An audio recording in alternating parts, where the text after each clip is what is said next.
जा देखो बियाह शादी तो हो गई, अब कुछ देरी में तू पराया हो जीबू हमारा से सास अरे बाप रे बाप क्या छिन दिया रे हम जादी का जान तो पेट हमर जानते हो कैसन हटे। हां सास ससुर की सेवा या तो ना करी हा केवन भगवान की कहती रे सास ससुर लिख दे पन्ना पर। अरे लोटा में हाथ ऐसे डाले बन के ठंडा रहा ससुरा में गरबा जरा था गरबा ठंडा को माई के फरज हो के लगी बेटी विदाई समय लोटा में हाथ डाल के ठंडा कुछ नहीं हगतिया मुए पो हां तना सेवा करी के हमर नाम होखो कि ओकर बेटी से हमर बेटा लल झरिया के लड़की से शादी भइल बा। हां हमरा गांव में छमक छल कहिया के बियाह भइल बा। अबे रतिया में मड़िया में अरे गुड़ गुड़ गुड़ गुड़ गुड़ गुड़ अरे अरे फटवा अरे माई बिगड़ जई लागत लुगर ए माई हमरा के पसा जब देखा तब मां चीता ठीके कहत ओन में हक पास का देत हमियो कुल करक बारी हो जा आ लारो अरे बिगड़ल लुगवा बिगड़ल ओई में घुस जा अंदर चल जाई हम हक ना पाइबू छिनार कहीं के अरे छिनार के जामल छिनार के अरे रानी पुत काट सोतिया भौजाई के न पुकनंक बारू हो माई है रे रानी तोर माई है पेटवा गगड़ा त का करी बताऊ देख ला बरात विदाई होता रे भाई शांत रह रे भाई पाहुल खिसिया ए भैया माई हो ए राजा जी माई हो गेल लाखों में एक भाई के रोग हो गैस चढ़े लगे माई भगतिया जी काहे लगा तन पूजा का हाल तू का मार रे चल लेके पाहुल पेट में गुड़गुड़ाता रहा तो ये लिमिट बना विदाई कर बाबूआ देख भूखरन है कने दाल में भूखल जाला पनुआ खा लेनी हो चुस जाई न लिया कोनो दिक्कत नहीं के कुछो खा ली उसे का दिक्कत बा देखी पाहुन हमर बाची के निमन से ही रही एकदम हम पूरा ख्याल रखो समझियो कि हमर माई एगो घर से अपन लड़की के नहीं के छुले तारी दादा पिटवाई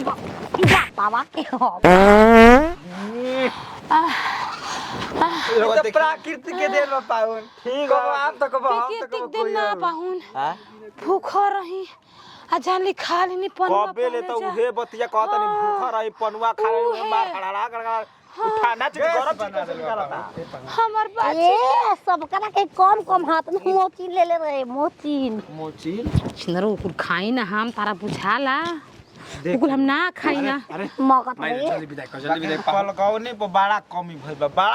भइल बा हम ए सब दोंगा में पूछ जाई हम पूरा दे देते रो टेंशन मत दे हम 2 मिनट में रो कुल साथी संगतिया अब देखिए हमार बर्दाश्त नहीं हो हम कुछ कह दे ये कांड पाहुन हीरा मेल में देख मत अरे भाई तू रख ले अटैची क्या रख ली सास ससुर में सास दामाद के रिश्ता पवित्र होला काजी सास माई अब आगावा से रहुआ परेशान हमके कब पीछे है तर करतन कब आगे करतनी बिलिया मुदाता नहीं पाउन की निकले जन पदवासवा निकले जन लेकिन का करे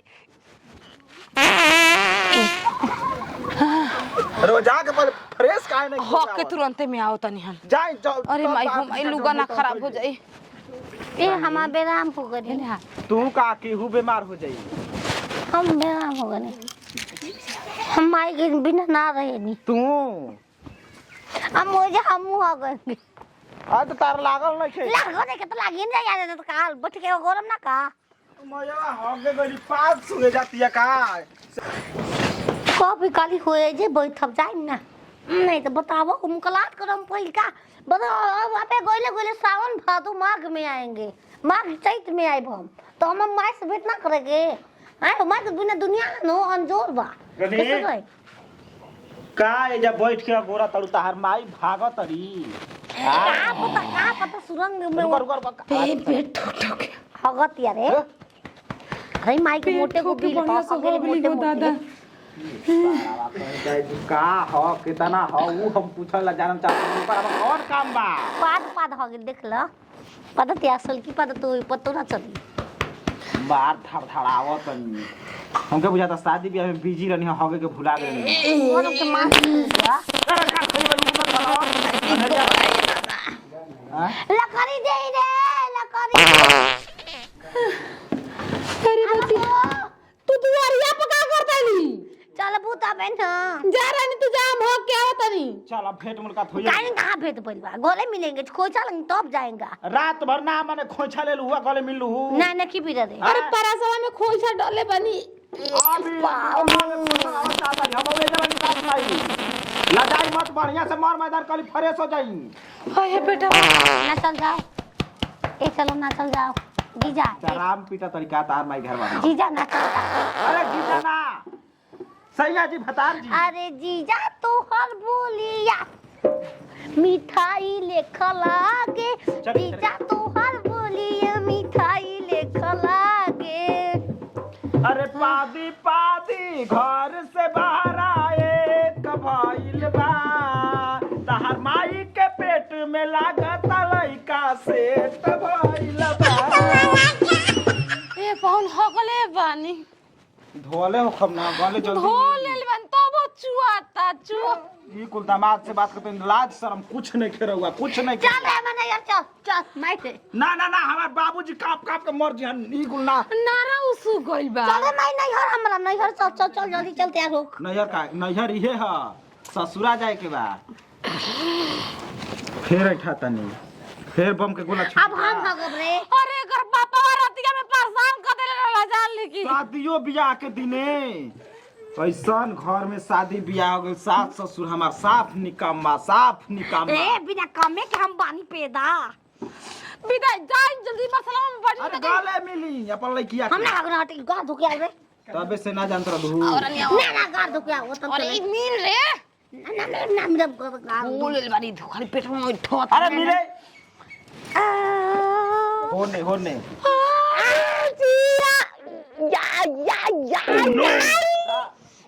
गैस बनल बा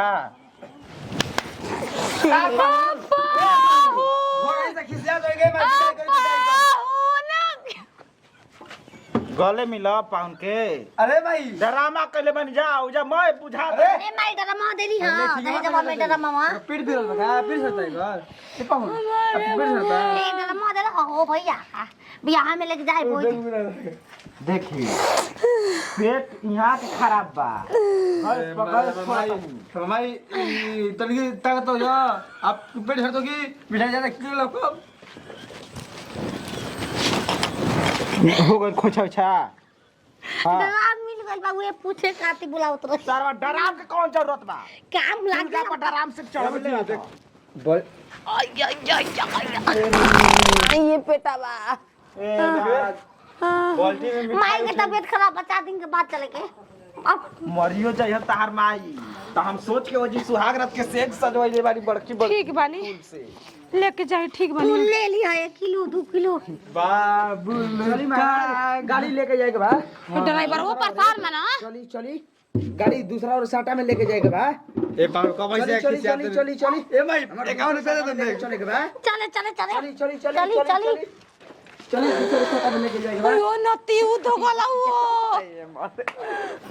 नतीउ के बेटा पेट तो खराब भइल रही छिनरी 4 दिन के बाद जाए फिर ज्यादा नहीं होगे पानी में से